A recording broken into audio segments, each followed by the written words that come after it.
진짜 어마어마한 이 전광판. SM타운 코엑스 전광판하고 파르나스 전광판, 네, 슈페리엄 타워에서 나오는 전광판 등 어떻게 보면은 뉴욕의 타임스퀘어 온 듯한 그런 비슷한 느낌을 사실 받을 수가 있어요.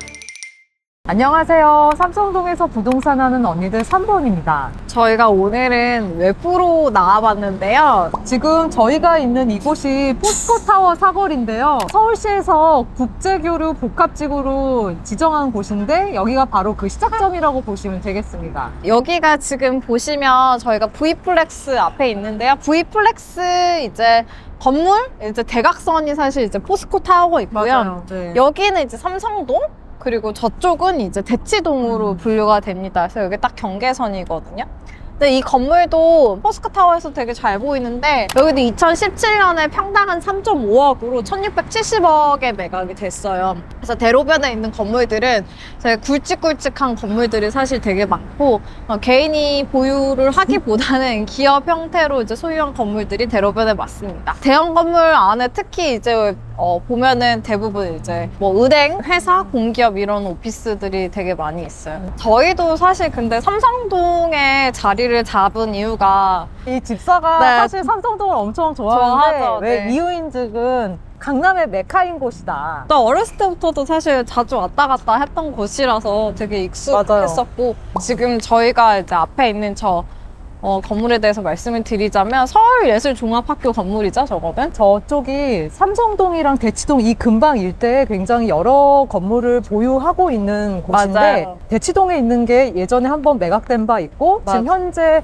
저희 그 삼성중앙역에서 포스코 사거리 남단으로 가는 대로변, 그러니까 삼성로변에 싹 아트센터라는 그런 건물도 지금 보유를 하고 있는 곳입니다. 네. 이쪽에 있는 건물들은 어떻게 보면 되게 굵직굵직한 건물들이라서 기업에서 사실 매각을 하거나 매입을 하지 않는 한 개인이 사실 소유하기는 맞아요. 되게 어렵죠. 네, 그리고 사실 중요한 거는 잘 매물로도 안 나오고. 맞아요. 네네, 매물로도 안 나오고. 지금 저희 이쪽 앞에 보는 건물도 NC타워라고 해서 맞아요. 네, NC소프트 그 게임 게임 회사, 회사. 네, NC소프트라는 회사가 가지고 있는 사옥형 기업이고요. 여기 보시면 좀 제가 좋아하는 건물이 있어요. 저쪽에 올리브영 건물. 1층에 올리브영이 있는 굉장히 그 정방향으로 되게 잘 지어진 건물인데 맞아요. 이 일대에서는 그나마 대지 면적이 가장 작은데 맞아요.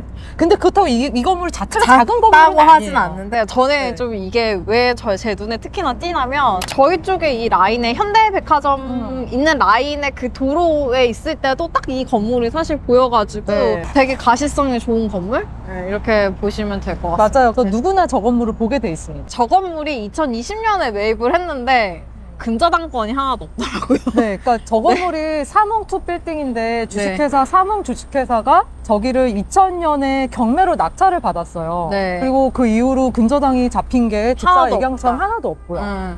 이쪽에 오면은 가장 잘 보이는 건물 중에 하나가 이제 K타워라는 건물인데요. 이 K타워라는 건물은 누구나 한 번쯤은 현대백화점에 와봤으면 삼성동에 그쵸. 와봤으면 볼만한 건물 중에 하나죠. 사실 근데 이거는 개인이 소유하고 있는 건물입니다. 대단하네요. 네, 상속을 받은 지 음. 얼마 안 되는 걸로 등기부 등본상에 보이는데 여기가 이제 그 대부분 들어와 있는 그 임차인들이 보면 의원, 공기업, 은행 여기가 어떻게 보면 평당 임대료가 사실 되게 높잖아요. 이 상부층 같은 경우에 평당 20에서 30만 원 훨씬 더 이상 받기도 하니까 큰 규모의 네. 회사들이 많다. 네, 거의 큰 대부분. 규모의 회사들이 많다 이렇게 보시면 될 것 같습니다. 그래서 이 K타워를 지나면 네, 현대백화점이 사실 보이는데요. 보통 삼성역에 오시면 가장 이제 눈에 띄는 건물 중에 하나, 혹은 이제 삼성역에서 지하 도로로 이제 연결된 곳 중에 하나가 코엑스와 이제 현대백화점입니다. 현대백화점 같은 경우에 1988년에 오픈을 했더라고요. 무역센터 같은 경우에는. 거의 랜드마크 건물이라고 보시면 될 것 같아요. 여기 이제 무역센터 현대백화점이랑 네. 그랜드 인터컨티넨탈 호텔, 네. 그리고 도심공항 타워, 또 오크우드 호텔서부터 해서 저희 코엑스 인터컨티넨탈, 이 모든 게 다 지하로 한 번에 관통하고 네. 연결이 돼 있습니다. 네. 이용하기에도 굉장히 편리하고 지하 편리하고. 인프라도 굉장히 다양한 그 리테일서부터 해서 쇼핑 이런 것들이 있기 때문에 많은 사람들이 또 모이는 곳이기도 하고요. 네. 요즘 비트코인이 되게 핫하잖아요. 제가 지금 비트코인을 얘기하는 이유는 우리나라 가상화폐 거래소인 업비트와 빗썸이 바로 삼성동에 사옥을 매입했기 때문입니다. 제 뒤에 보이는 저 건물이 이제 빗썸이 매입한 건물인데요. 주황색으로 이렇게 네. 펜스가 쳐져 있는 곳입니다. 그래서 네. 이게 한 총 3필지를 산 건데 그 왼쪽에 있는 거 오른쪽 이렇게 얘기를 하자면 한쪽은 평당 6억 7천, 다른 한쪽은 8억 5천에 매입을 했어요. 네. 무려 3천억 규모. 맞아요. 여기가 이제 그냥 건물이 다 올라가 있는 건물이 아니라 그 이제 허물고 새로 지어야 되잖아요. 그럼 네. 규모가 3천억이 훨씬 더 이상 넘어간다고 보시면 될 것 같습니다. 네. 그리고 예전에 주인분한테 저희 그 회사에 있는 팀장님이 한번 2020년도에 전화를 한번 하셨다고 해요. 아드님하고. 네, 얼마에 파실 거냐. 얼마에 파실 거냐. 저희 뭐 맨날 하는 일이 네. 그런 일이다 보니. 네, 그래서 얼마에 파실 거냐고 물어봤는데, 그때 당시 한 5억 정도? 4.7억 정도 예상을 하셨다고 하시는데, 근데도 사실 나중에 판다고 하셨대요. 그리고 바로 2년 후에, 2022년에 1.5배, 1.6배 이상의 거래가 되는 건물이 저 건물입니다. 그래서 저희가 네. 말씀드리고 싶은 거는 삼성동 대로변은 파는 거다? 안 파는 거다. 안 파는 거다. 빗썸도 이렇게 어마어마한 규모로 이제 건물을 매입했는데, 또 업비트도 여기 건물을 매입했잖아요. 맞아요. 그 업비트도 빗썸과 비슷하게 3천억 규모로 삼성동 대로변이랑 이면 이렇게 해서 같이 매입을 했는데요. 그 위치는 이제 여기 빗썸 쪽에서 저쪽 오른쪽 북단 쪽으로 가면은 이제 건물이 있는데 GBC랑 더 가까워요. 네, GBC랑 더 훨씬 더 가깝고 세 필지를 매입을 했어요. 두 필지는 대로변에 있는 거고 그 안쪽에 있는 거 같이 했는데 재미있는 건 그 세 필지 주인이 모두 같은 소유자였어요. 그래서 같은 소유자의 거를 같은 일시에 세 필지를 한꺼번에 매입을 한 케이스고 네. 그래서 그 가격 수준은 3천억 원대예요. 네. 한 2,999억 정도 나오더라고요. 그래서 네. 동일하게 3천억 규모라고 보시면 될 것 같고, 대로변에 네. 있는 거는 평당 5억 6천에 매입을 했고 안쪽에 있는 거는 평당 2억 2천 정도가 되겠고요. 지금 공사가 막바로 진행 중이지 않는데 저희가 이제 보니까 여기가 다 국제교류 업무지구로 지구단위계획구역으로 묶여 있기 때문에 구획을 이렇게 바로 신축에 들어가기까지는 풀어야 될 좀 숙제들이 많은 것으로 보여요. 그래서 좀 네. 시간이 걸릴 것으로 보입니다. 이 훨씬 비싸게 샀네요. 저는 약간 비싸게 주고 샀다 이렇게 단가만 보면 그럴 수는 있는데, 그렇게 얘기를 하기가 네, 어렵다. 왜냐하면 여기는 바로 신축을 할 수 있는 건데 저기는 또 기다려야 되잖아요. 바로 짓기는 어렵고 또 그만한 금융 비용이나 이런 것들이 들어가지 않았을까. 어떻게 보면 시간과 네. 그 기간에 대한 기회비용이 네. 좀 더 싸게는 샀을지 모르지만 들 수 있다 될 이런 수 말씀을 하신 것 같아요. 네, 그래서 근데 중요한 점은 업비트와 빗썸 모두 이렇게 어떻게 보면 가상화폐 거래소 중에 좀 그래도 규모가 큰 곳이잖아요. 네.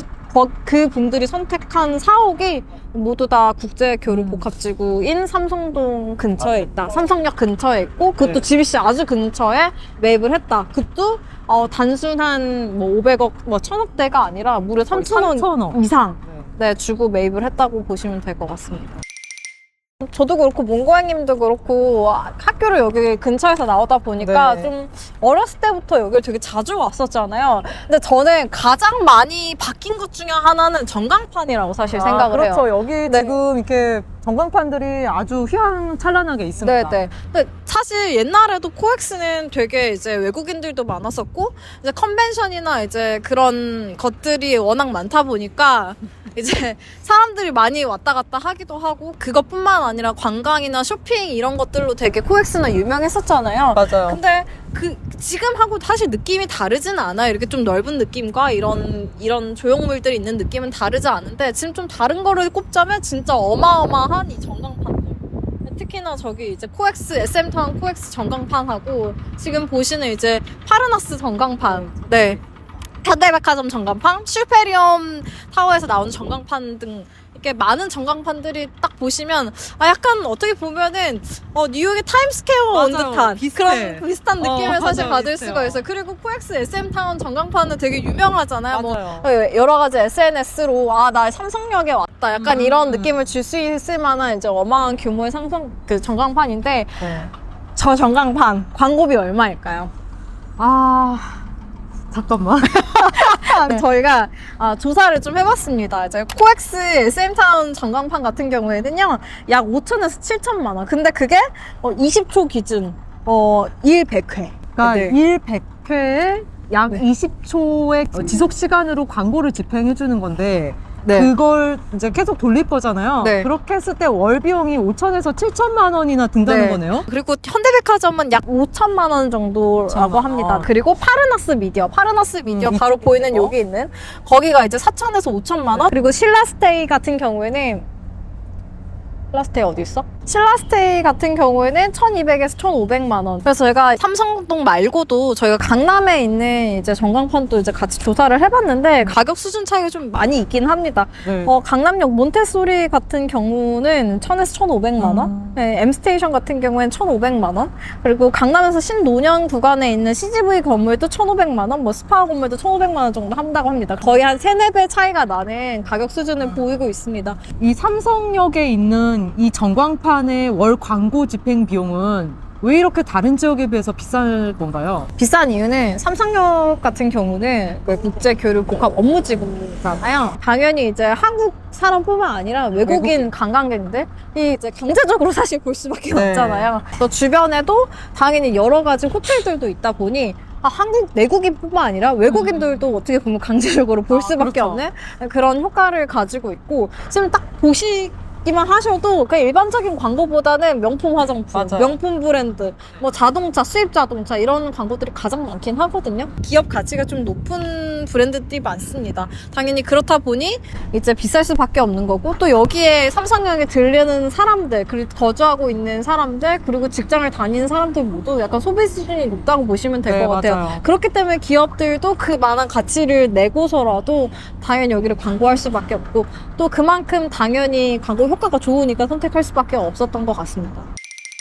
지금 저쪽에 전광판 달린 건물 보이실 거예요. 근데 보시면 조금 모양이 여타 건물과는 좀 다르게 유니크한 맛이 있는 거 보실 수 있는데 좀 이렇게 아기자기하게 앤티크하게 지은 전 그런 디테일이 좀 보여요. 너무 예쁜 것 같아요. 그쵸, 되게 예쁘죠. 네. 저 건물이 슈페리어 타워라고 골프웨어 만드는 회사가 가지고 있는 건물이에요. 여기에 슈페리어 타워가 하나 더 있죠? 쌍둥이 같이 또 있어요. 저기 저쪽에 딱 보이시죠? 네, 대로변에 또 이렇게 약간 마주보는 그런 느낌으로 네. 모양도 비슷하게 지었어요. 저거에 대한 히스토리 좀 말씀을 드리면, 저 창업주가 1992년에 매입해서 직접 지은 건물이에요. 삼성동을 좋아하시는 건물주 분들을 보면 특히나 삼성동만 매입하시는 경향이 좀 있으신 분들도 있는 것 같아요. 그런 것 같아요. 이 네네. 슈페리어 타워 창업주 분도 아마 그런 취향을 가지신 것 같은데, 네. 브랜드에 대해서 잠깐 이제 좀 이렇게 얘기를 해드리자면, 최경주 골프 선수라고 혹시 아세요? PGA 챔피언십에서 한국인 최초로 우승을 한 선수예요.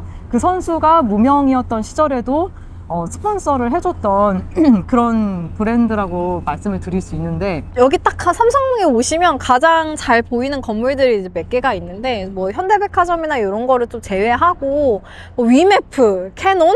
위메프 벌써 이제 2개 건물이 사실 그쵸. 보이고, 사실 저 위메프 너무 건물 잘 보이지 않아요? 사각 대로변에 완전 그냥 딱 맞아. 랜드마크처럼 네, 보여요. 맞아요. 위메프 이렇게. 2012년도에 총 다 합쳐서 매가를 합산하면 660억 정도가 되고, 그거를 평당으로는 1억 2천 정도에 매입한 걸로 분석이 돼요. 지금 1억 2천이면 되게 잘 샀다고 생각을 하실 텐데, 네. 무려 2012년이면 사실 12년 전? 엄청 엄청나게 오래 오래전이잖아요. 전이었잖아요. 그때부터 네. 사실 이제 선점을 해서 가지고 있는다는 게 이렇게 성견지명이 있었던 것 같아요. 성견지명이 있었던 것 같아요. 위메프가 소유하고 있는 또 다른 건물은요, 이제 그 미래에셋 타워라고 딱 위메프라고 써져 있는 저 건물이거든요. 저 건물은 이제 2009년에 690억에 매입을 했고, 평당 한 1억 8천 수준으로 매입을 했습니다, 위메프가.